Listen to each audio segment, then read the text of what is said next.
All right, guys, this is the start of chapter 7. We're going to kind of lump together 1 and 2 and just talk about graphing rational functions. This chapter is all about rational functions, and this is an example of one. A rational function is just a function who has a polynomial on the top and a polynomial on the bottom, one in the numerator and one in the denominator. And there's nothing else weird going on, no square roots or no um, trig functions or anything like that. It's just a nice, neat polynomial on the top and the bottom. The most important characteristic of these things, or one of the facts that makes the graphs interesting, is that these things have restricted domains. And the fact that they have a denominator restricts the domain. Remember what domain is. That's all possible x's that you are allowed to plug in. And certain things like square roots can't have negatives under them, and in this case, fractions cannot have 0 on the bottom. So the fact that the bottom of these can never equal 0 really puts some restrictions on what we are allowed to plug in for x. And so what we're going to talk about today is how those restrictions on x translate into the picture. Okay? So basically, this thing's domain is anything that won't make the bottom 0. And it's a lot easier to see what will make the bottom 0 if you factor the bottom. So the next section actually is all about factoring. We're going to talk a lot about factoring in this chapter. But this bottom will factor to x minus 2 times x minus 1. Okay, so right away we have found the domain. The domain is anything that will not make the bottom 0. The only x's that are not allowed in our domain are, let's see, I'm phrasing this backwards in my head. The domain is anything but 2 and 1. So domain, I'm going to phrase it like this, would be all reals except 1 and 2. It could also be phrased as x is not equal to 1 and x is not equal to 2. One way or the other, you should know that x equals 1 and x equals 2 are not allowed to be plugged in, which means that your graph is not allowed to cross 1 and 2. So I'm a little ahead of myself, but I just want to start by restricting where this graph is allowed to live. Where did my graph go? Let me try that again. Okay, so I don't know much about this graph yet, but I do know it is not going to exist at x equals 1 and x equals 2. Okay, so let me just mark those. I'm going to mark them with this dashed line. X equals 1. My graph will not be there, and my graph will also not be here at x equals 2. So what's going on at those points is what I still need to figure out. But what I know right now is that the graph is not going to touch those dotted lines. It's not allowed to. If it were allowed to touch those dotted lines, that would imply that I was allowed to plug in x into my function. And I am not allowed to plug in 1 and 2 into this function because they make the bottom 0, and that's a no-no. So these discontinuities, they're called, the values of x that are not in the domain are called discontinuities.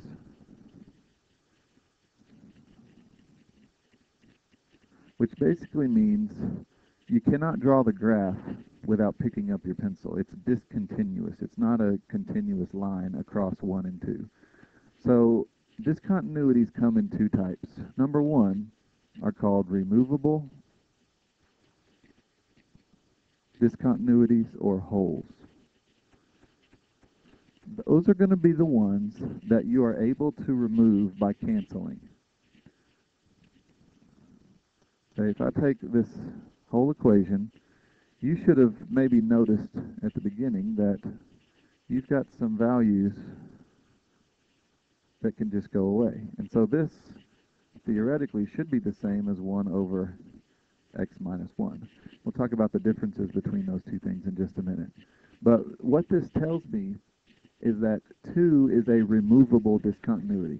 And all that translates to in terms of your graph is just a hole in the graph. The lines is just going on like usual. And then when you get to 2, we're going to have a hole in the graph. Now, where's the height of that hole? If you plug 2 into this canceled out version over here, you'll figure out the y coordinate of where that hole would be. Because once I remove the discontinuity, x minus 2, top and bottom, I no longer offend this equation by plugging in 2. I don't get 0 on the bottom anymore. So at 2, I get 1 over 2 minus 1, which is 1 over 1, which is 1. So the location of my hole should be 2, 1. So my graph is just going along like normal. When it gets to 2, 1, it would be going through this point, but it's not allowed to. So it's going to be a hole in the graph right there at the coordinates of 2, 1. Okay, so I kind of have one spot in my graph. It's where the graph would be if it weren't a hole, but I can still use that as a landmark because I know my graph is going to be going through that empty hole. Okay, so type 2 discontinuity is a vertical asymptote. We've talked some about asymptotes. You've probably heard that word before. An asymptote is a straight line on a graph that your graph keeps getting closer and closer to but will never touch. If the x value, let me just rewrite my function. I'm at x over 2, x minus 2, x minus 2, x minus 1.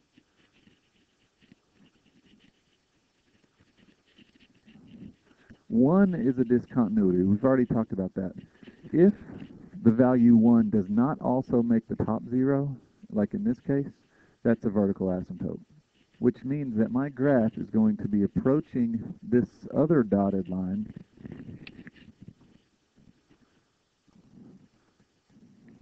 change it up a little bit.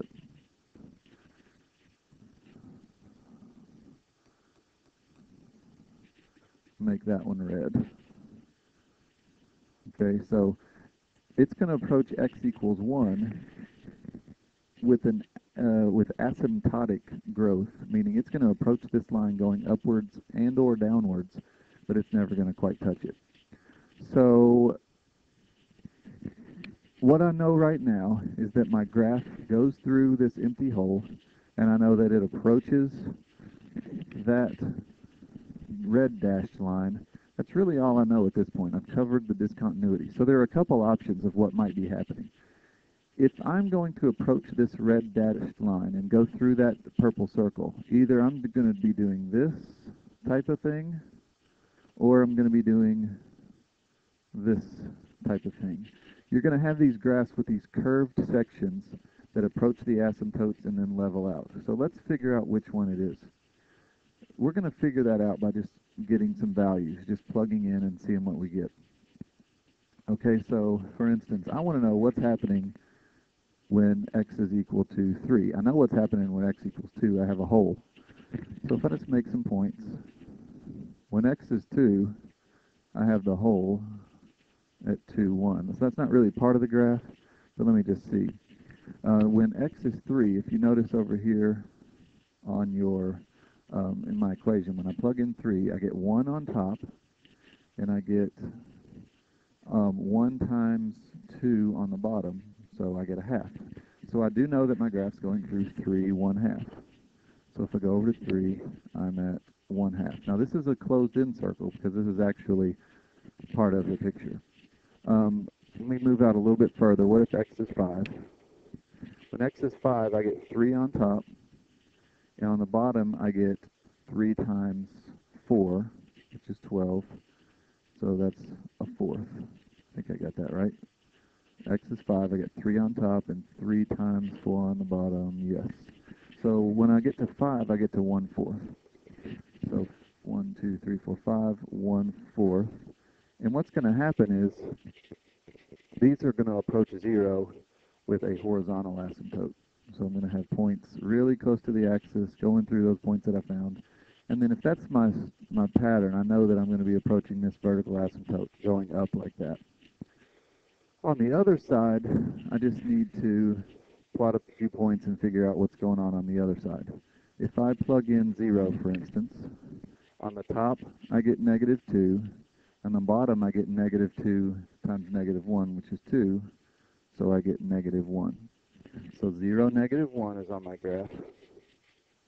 0, negative 1. If I get another couple points, I can really get a picture of what's going on. I'm plugging negative 1. I'm plugging all these in right here, by the way. When I plug in negative 1, I get negative 3 on top. And on the bottom, I get negative 3 times negative 2, which is 6. So negative 1, negative 1/2 is on my graph. Negative 1, negative 1/2. And really, just by those two dots, I can tell what's going to happen.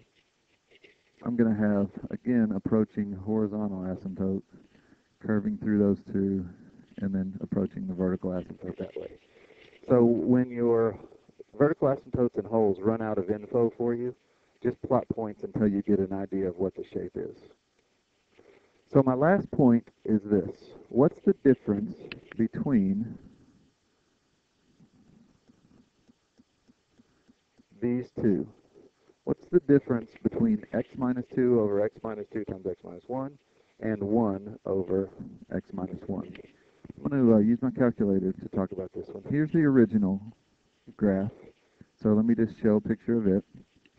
And at the same time, this will confirm the picture that we sketched. I can get my graph to work. There it is. So there it is. You can see the vertical asymptote when x is 1. You can't see the hole in the graph because your graphics are not good enough to show you holes. But if you go to the table and go up till you have 2 and 1, you can see that both of those are errors, meaning your calculator knows it cannot plug 1 and 2 into this function, which is what we started with. That was our first point. So again, my point is, what's the difference between the original function, which I have entered in right now? I didn't factor the bottom in the calculator, but it's the same either way.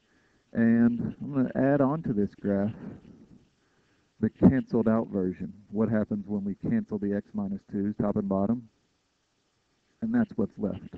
Okay, so watch as I draw this graph. The first one, the top one will graph first, and then the second one will graph, and notice what happens.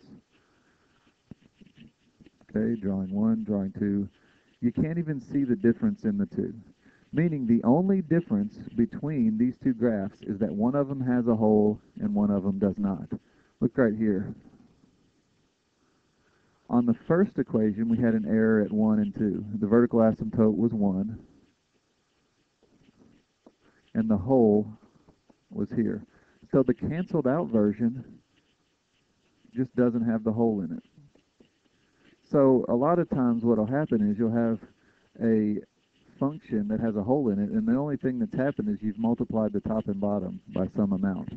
The only difference in this green one here and the purple original one is that it was multiplied on the top and bottom by x over 2. So what that means for you is you could take any graph and add a hole to it by multiplying it top and bottom by x minus whatever. That'll happen to any graph. So if you wanted your graph to be undefined for some reason, you would just multiply it top and bottom by x minus that number.